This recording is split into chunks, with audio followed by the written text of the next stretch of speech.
El Día del Padre se comenzó a celebrar, bueno, fue en Estados Unidos, donde hace ya el principio del año 1909 para tener exacto, una mujer se llamaba Sonora Stewart.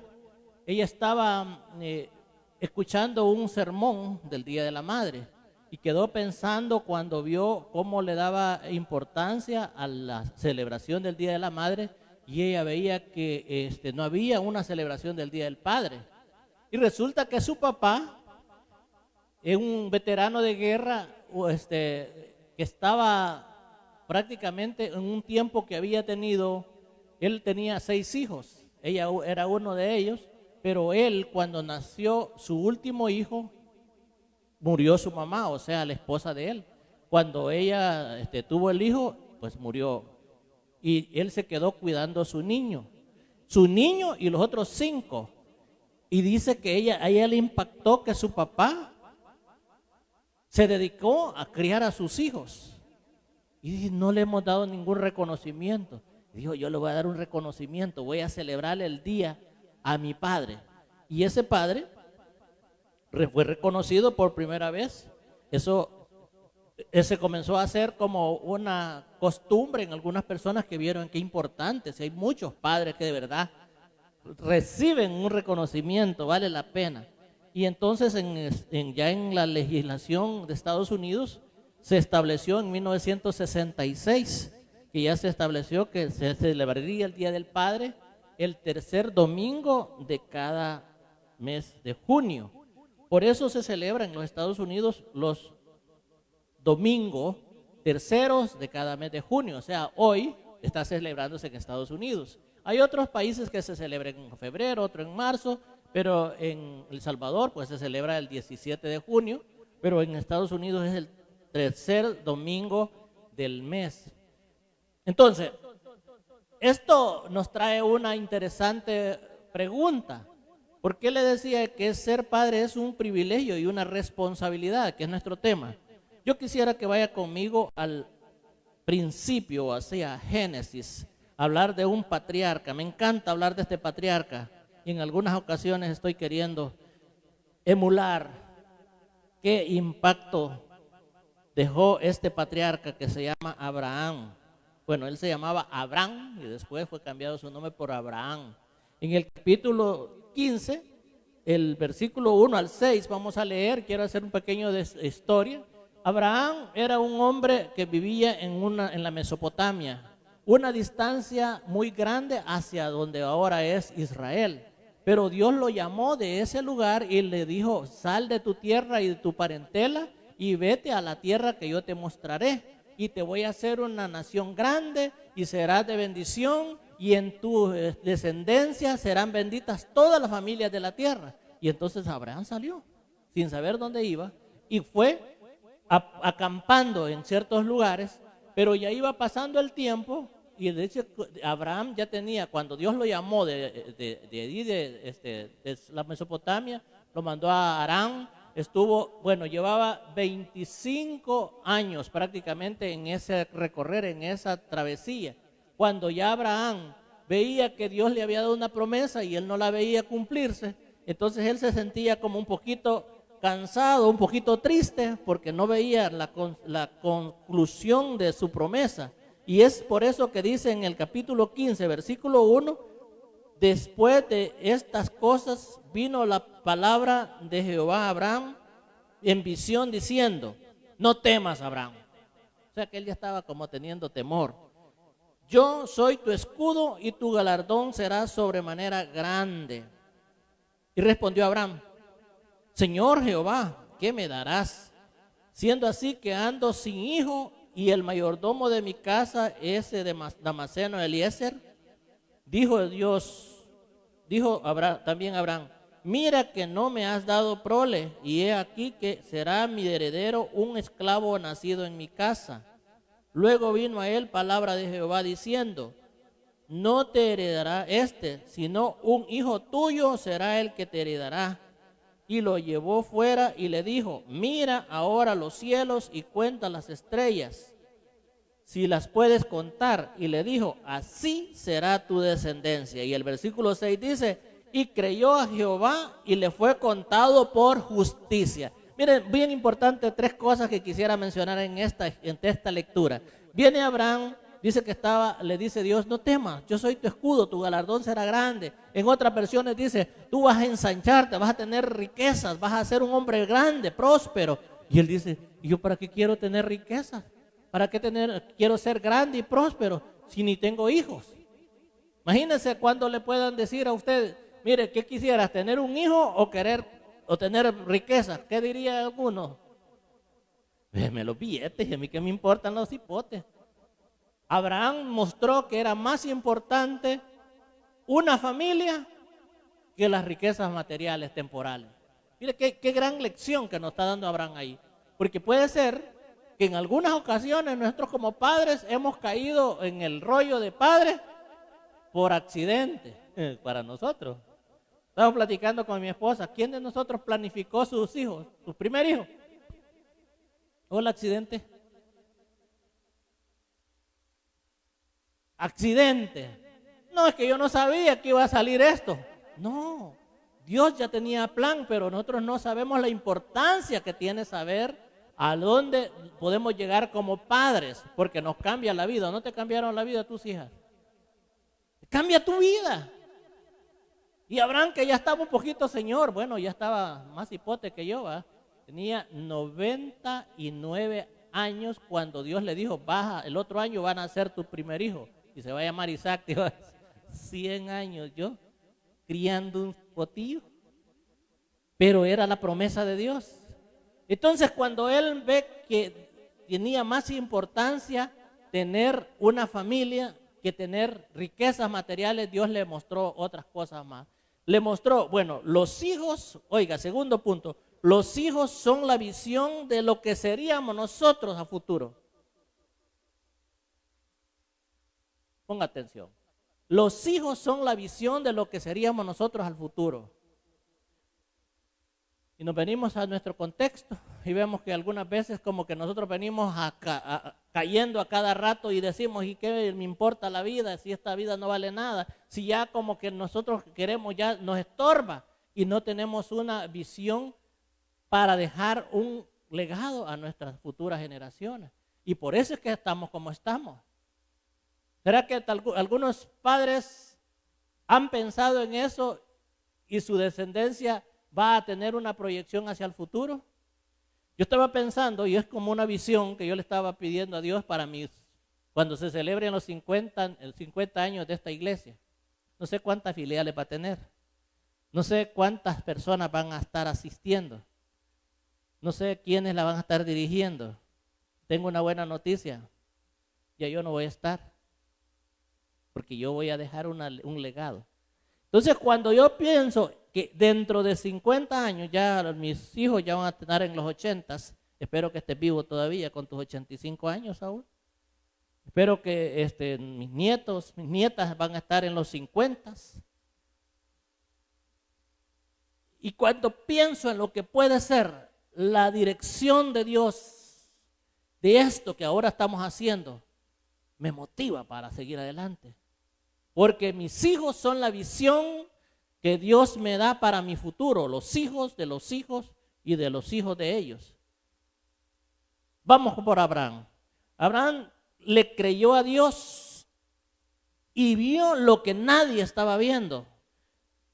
Dios le dijo, así va a ser tu descendencia, cuando le dice que salga y vea las estrellas del cielo. Hijo, le quiere contarlas a Abraham y no las podía contar. Y dice Abraham, ¿yo? ¿Un hijo a los 100 años? Imagínense si comienza que nosotros estemos pensando que solo de mis hijos voy a tener un pueblo, una nación. Por favor, Abraham, ubícate.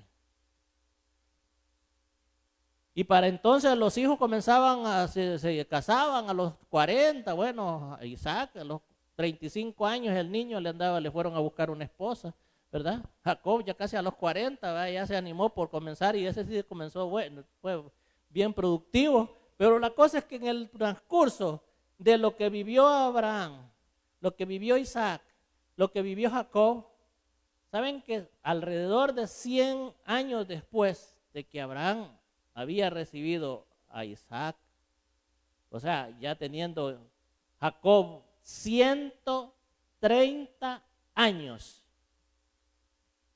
solo eran 65 personas. 65 personas fueron los que entraron a Egipto, que fueron los que se movieron por el hambre que había en la tierra de Abraham, y fueron los que entraron a Egipto y allí estuvieron por 430 años. Sígame el hilo. Alrededor de 600 años después de Abraham, habían alrededor de 2 millones de descendientes de Abraham que entraron a la tierra prometida. Y se queda usted, permítame, eso Abraham lo vio en su visión. Por eso digo, la visión de los que vamos a tener en el futuro comienza en nuestros hijos. Y vamos a hablar si son hijos biológicos o son hijos espirituales o son hijos por la crianza que le decimos, pero tiene impacto en nuestras futuras generaciones. Y creyó Abraham y Dios le tomó eso por justicia. Entonces Abraham no lo vio en lo físico, pero lo vio por fe. Dice en Hebreos que él creyó y anduvo como errante, pero creyó en lo que Dios le había prometido. Entonces yo creo lo que Dios va a hacer a través de mi familia. Escuche bien, Dios tiene algo para su familia. Va a romper el esquema de maldición, el esquema de traumas, el esquema de problemas que ha venido cayendo y no sabe cuál será el futuro de su familia. Su futuro está seguro si está conectado con Dios. Cuando Abraham, dice la Biblia, que él murió y no vio lo que Dios le prometió, le mostró que iba hasta ser esclavo. El pueblo de Israel fue esclavo cuando Abraham ya había muerto. Abraham no vio eso. Y no vio tampoco la gran descendencia que salió de Egipto y los que entraron a la tierra prometida. Pero sigamos adelante. Entonces, hablar de celebrar el Día del Padre, vamos a reconocer 3 cosas para un padre. Uno es crianza, otro es educación y otra cosa es el legado o la herencia que pueda dejar a su familia. Para comenzar, la crianza. La crianza es, ¿qué es ser padre? Ser padre es cuando creamos, engendramos, o sea, que el padre crea la relación con su hijo. El hijo no buscó ser hijo mío. El padre fue el que creó, o sea que cuando piensan algunos que la madre, y sí, la madre es la copartícipe, es progenitora, o sea, generan los dos. El hombre pone la mitad, pone los genes y la otra mitad la pone el óvulo, la madre. Entonces procrean, no estamos hablando de que es, si padre puede ser cualquiera, sí es cierto, puede ser cualquiera porque no es quien lo lleva en su vientre por los 9 meses y lo amamanta, lo da a luz, lo amamanta, lo cría. Es una sección tan importante de la madre y quiero reconocer también ese bendito trabajo que hacen las madres y que es el quizás más sacrificado en el sentido de que está dando la vida en el mundo. Y cuando los padres tal vez por alguna razón son irresponsables, malos padres, pero siempre la mujer está ahí. Pero no es la mejor acción, porque la mujer necesita el apoyo de un hombre que le diga, esto es lo que se va a dirigir en nuestra casa, esto es lo que va a hacerse en nuestra casa. Por lo tanto, ser padre es tener el privilegio de establecer el vínculo que existe entre él y su hijo. Por lo tanto, también la relación que une al padre con el hijo es crear, es ser un nexo biológico. ¿Sabe usted que cuántos genes, cuántas características en el ADN del padre van en el hijo? Y cualquiera puede decir, ni conocen al padre y tal palo, tal astilla. Hay una conexión hay una transmisión de genes que no se pueden obviar, no se pueden quitar. Nosotros hacemos chiste a veces. Hey, mira cómo se parece al tío y ni viven con él.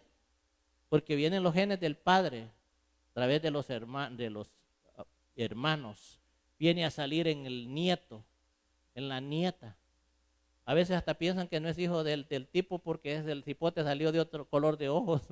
Porque viene de la familia anterior, porque viene transmitido biológicamente. Entonces el padre tiene una gran proyección a través de ese hijo que engendra. Segundo es la educación. Nosotros sembramos en los hijos una educación, sembramos una formación. Lo podemos hacer negativa o positivamente. Nosotros tenemos transmisión de una educación, o sea para bien o sea para mal. Por eso es importante, padres de familia, usted que me está viendo por las redes sociales, decirle que el padre tiene un privilegio por su posición, por su estatus, por su ubicación de autoridad, de influencia en sus hijos. Por eso es que es importante que sepamos que si ahora rechazamos o delegamos o renunciamos a nuestra responsabilidad como padres, vamos a dar cuentas cuando nosotros nos pregunten qué hicimos con nuestros hijos. Los hijos no son un juguete para desecharlos, son una bendición. Por eso dijo, es un privilegio poder tener la autoridad. Estamos hablando de autoridad moral, estamos hablando de autoridad delegada, estamos hablando de cuando le decimos, te proveo, tenemos la oportunidad de proveerle educación, proveerle valores, proveerle lo necesario en su desarrollo. Y tenemos la oportunidad que como sacerdotes somos responsables de enseñarle a nuestros hijos cómo van a vivir para cuando ya ellos estén desarrollados, cuando no estemos nosotros enfrente. A los hijos no se les enseña con un garrote y se les estaba enseñando a través del miedo, se les enseña a través del modelo. El modelo es la forma en que ellos van a comenzar a caminar, aunque nosotros no estemos presentes. Y por eso es importante decir padre, es decir, más que un papá así someramente. Es decir, padre, solo comenzamos a hacerlo cuando le mostramos a nuestros hijos que aunque cometemos errores, que aunque somos iguales en cuanto a capacidad de equivocarnos, tenemos la responsabilidad y la vamos a asumir y podemos pedir perdón cuando es necesario, cuando lo necesitamos hacer, porque necesitamos tener la certeza que así como Dios es nuestro Padre y nos perdona, nos ama, nos enseña, así nosotros tenemos la necesidad de enseñar a los hijos que Dios nos ha dado.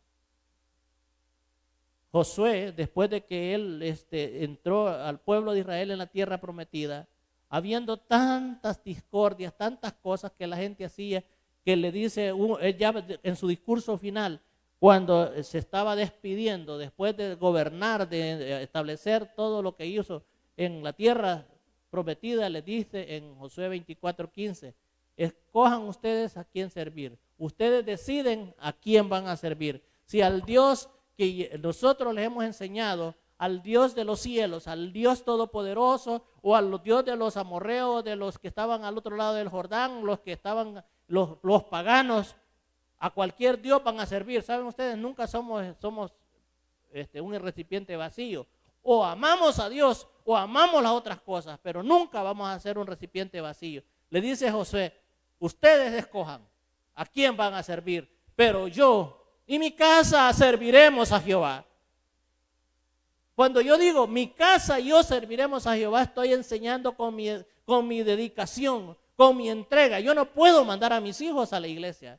Si yo no voy, ¿cómo les voy a decir que sean cristianos? Si yo no sirvo a Dios, ¿cómo les voy a mostrar que deben de servir a Dios? Si yo no les estoy diciendo que no beban y yo soy borracho, ¿cómo les voy a dar educación?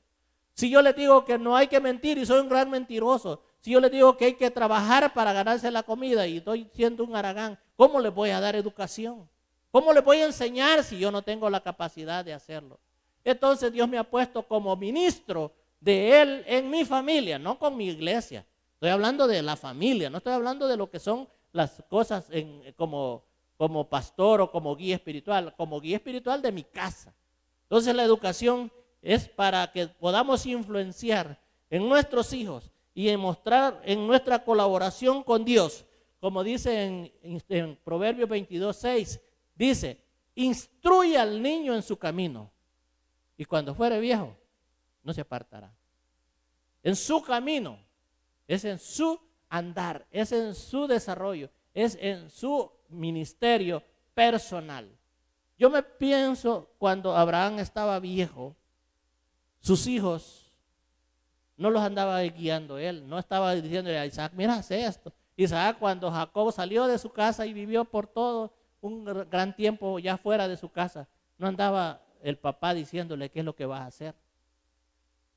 Él había conocido al Dios de sus padres y por eso él deseaba ser el bendecido por el Dios de sus padres, el Dios de mis padres.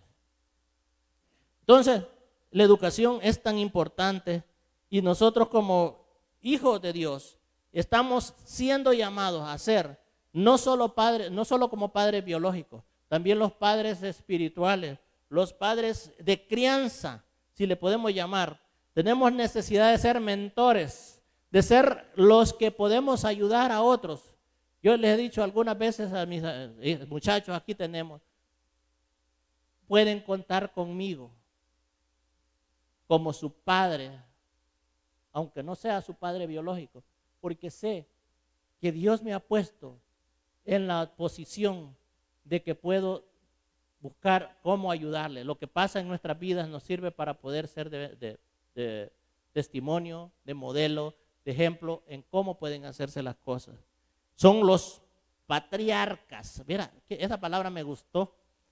Y ya algunos me han dicho, mire, patriarca, porque ya ven que tengo lo que están los hijos, que está mi esposa, que están estos, que están los otros. Ya tengo varios en el carril. Porque Dios nos da la autoridad para que podamos ser patriarcas. Patriarca no es porque tengo un montón de hijos, sino que porque sé cómo guiar a los que no son mis hijos también para la bendición. Y tercero es lo que sería el legado, dejar una herencia o un legado, es dejar un aporte espiritual. Yo creo que eso no necesariamente se puede comparar con lo que es material. Lo que es emocional o cultural también tiene que ver que los padres dejamos a los hijos. Y esto puede ser, decía, negativo o positivo. Puede ser que tener cosas materiales, pero eso no significa nada para una verdadera formación de un hijo. Fíjense que estaba comentando con Saúl hace poquito, de que nosotros por la posición de nuestra oficina, llegan chambres ahí, ¿verdad? Me dice un hombre, yo tengo mi familia en cierto lugar aquí cerca, que me dice, mi abuelo dejó como 200 manzanas de terreno. Mis tíos eran como 6 con el hermano, con el papá de él. Y me dice, les tocaba, imagínense, divida 200 entre 6. Vean, una buena porción de terreno cada uno. Pero hubo unos pleitos entre los hermanos por la falta de formación en que era más importante la familia, la vida de las personas, que lo que son las cosas materiales. Y llegó un momento donde estos hermanos comenzaron a matarse entre ellos y su familia por la situación del terreno. Y ese terreno actualmente no lo usa nadie, porque tiene miedo de irse a vivir ahí y vengan los otros que están fuera y los vengan a matar a ellos. Ya llevan 9 muertos entre los hermanos y entre los hijos de los hermanos, los nietos del causante. ¿Cuál sería el mensaje para nosotros? ¿Qué legado le dejó? Hay lugares, hay personas que son, miren, los padres les dejaron unas grandes propiedades, pero fueron tan poco interesados en saber lo que hizo Abraham, que era más importante una familia que las cosas materiales. Y no les enseñaron que las cosas materiales no son para pelear, sino que son para bendición. Si no son bendición, entonces son maldición. Entonces no le dejaron un legado de bendición. El legado de bendición comienza con sembrarle valores eternos, las posesiones, los títulos, lo que nosotros podamos hacer para vivir, no son lo que va a trascender. Trascendencia tiene cuando veamos en el cielo, cuando lleguemos allá y nos diga el Señor: ven, buen siervo, en lo poco fuiste fiel, sobre lo mucho te pondré. Aquí hay gente que va a llegar al cielo y va a ver: yo le hablé a mi papá, yo le hablé a mi mamá, yo le hablé a mi amigo, yo traje a Cristo a mi familiar. Y entonces va a estar esa persona, porque nosotros supimos sembrar en el reino. ¿Saben que en el reino, al cielo, el dinero que puede subir son las ofrendas que usted da? Ese es lo que sí sube al cielo.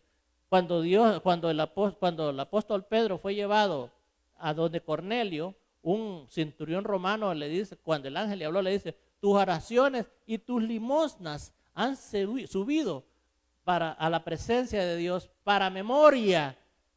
Entonces, lo que nosotros sembramos aquí es lo eterno, es cuando nosotros sembramos en el reino. Mire qué bonito, traslade sus dólares no en bitcoins, sino que trasládelos a la cuenta eterna, a la cuenta celestial.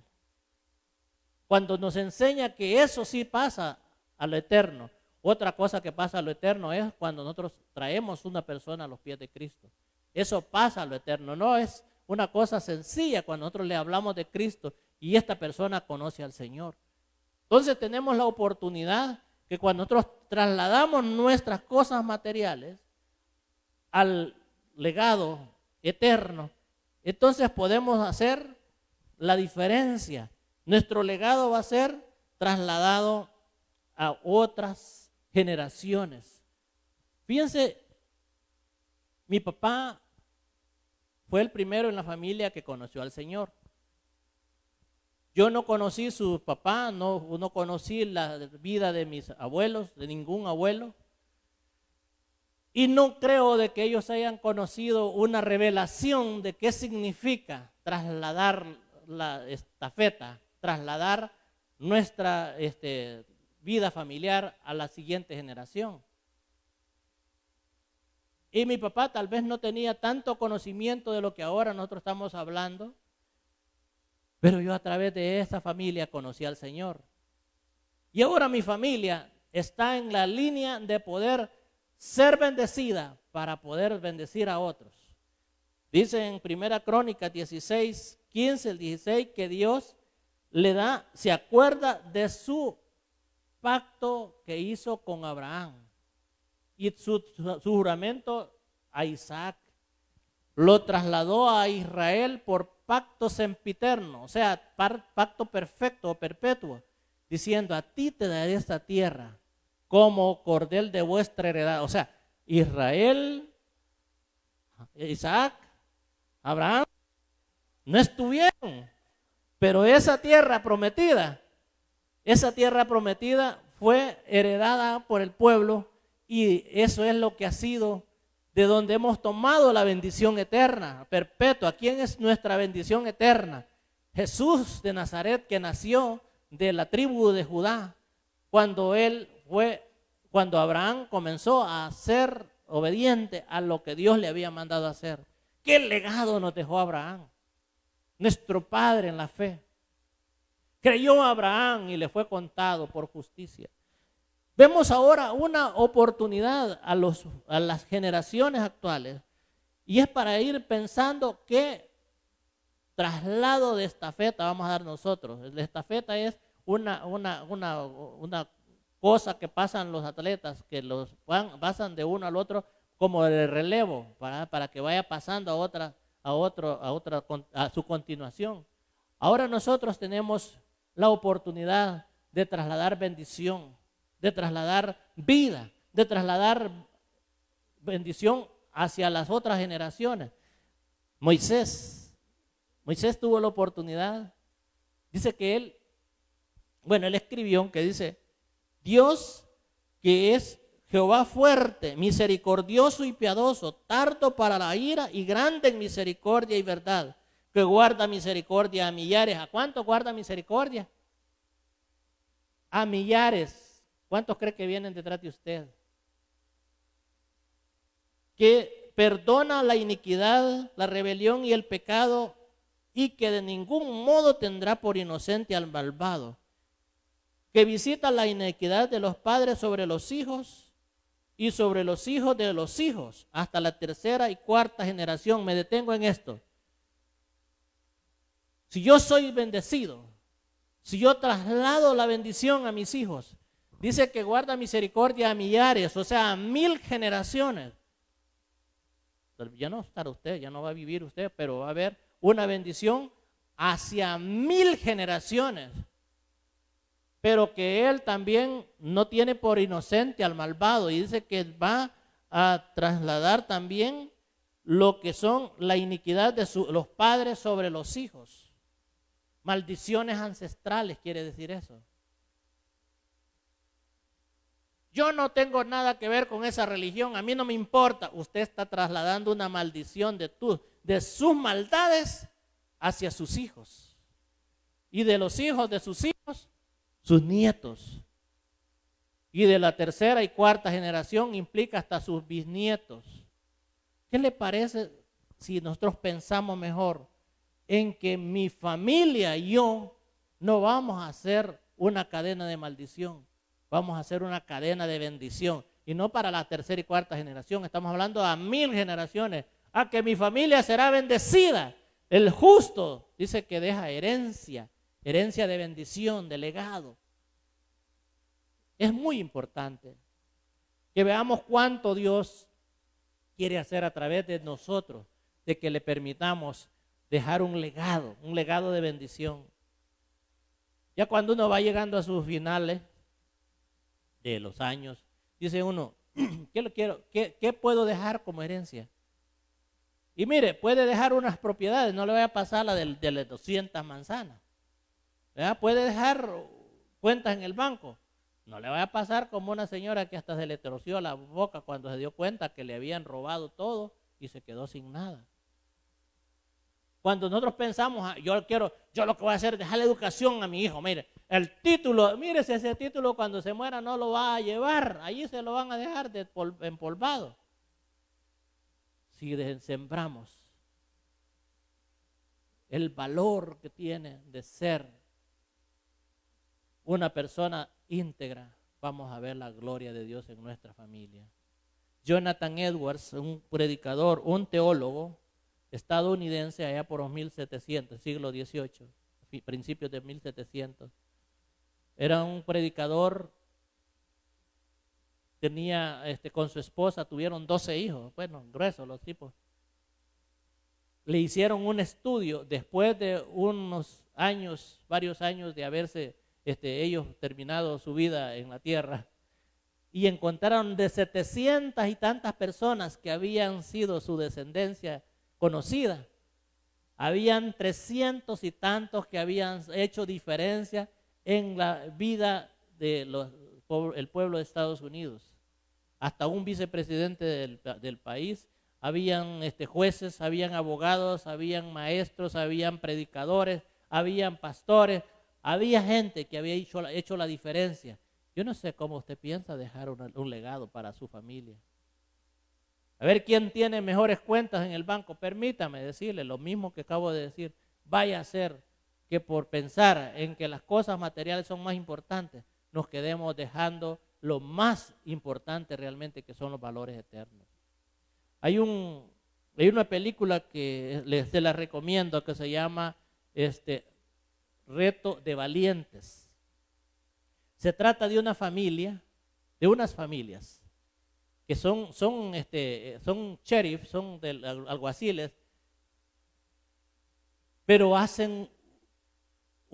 ven en la situación de la vida de muchas personas, porque ellos como oficiales ven cuánto dolor, cuánta dificultad produce la falta de un padre en su familia.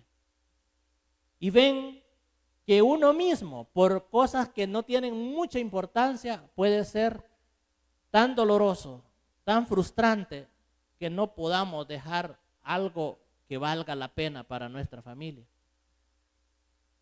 Que hay cosas como la integridad que pueden ser sacudidas cuando se nos presentan los conflictos, cuando se nos presentan los desafíos, los retos, y entonces prueban que nuestra certeza, nuestra convicción no es tan fuerte como a veces lo queremos decir que es. Por eso hace una resolución, se llama la resolución del reto de valientes. Para hacer esa resolución se necesita ser valiente.